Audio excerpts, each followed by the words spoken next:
Assalamu алейкум, урматтуу мекендештер.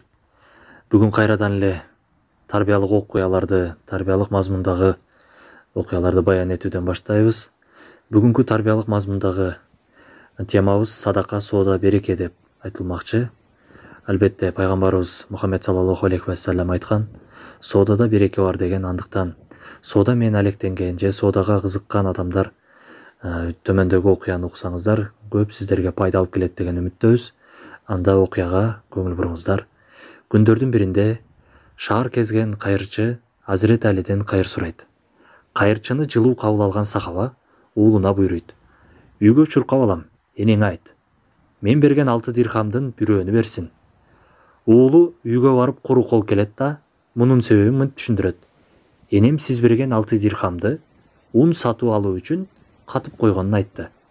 Азирети Али бул ирет уулуна бир аз өкүм сүйлөдү.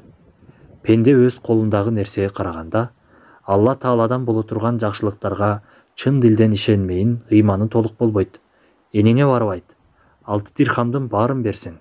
Атасынын акыйкат сөзүн жеткирип барган уулу 6 дирхамдын баарын алып келет. Азирети Али аларды кайырчыга берет. Үйгө келип эми босогосун аттап жатканда, артынан бирөө үн салат. Артына кылчайса, төө жетелеген адам турган болот. Ал киши төөнү сатып алууну Азирети Алиден өтүнөт. Колунда каражаты жок болгондуктан, Азирети Али атайы келген адам менен соодалашкысы келет. "Бул төөң канча сурап жатасың?" "140 дирхамга сатам. Акчасын бир топ убакыттан кийин алууга көнсөң, төөнү тиги мамыга байлап кой." Өз оюңданы наркка сатканыңа кубанган адам Азирети Али менен коштошуп үйүнө кайтат. Азирети Али үйдү көздөй бурулганда, артынан башка бир адамдын үнү чыгат. Саламдашып амандык сурашкандан кийин экөөнүн ортосунда берегедей сөз жүрөт. "Бул төө кимики?" "Меники." "Мага сатпайсыңбы?" "Макул, сатайын. Канчага сатасың?" "200 дирхамга." "Келе колуңду." "Төөнү алдым" дейт да 200 дирхамды санап берип, байланып турган төөнү жетелеп кетет.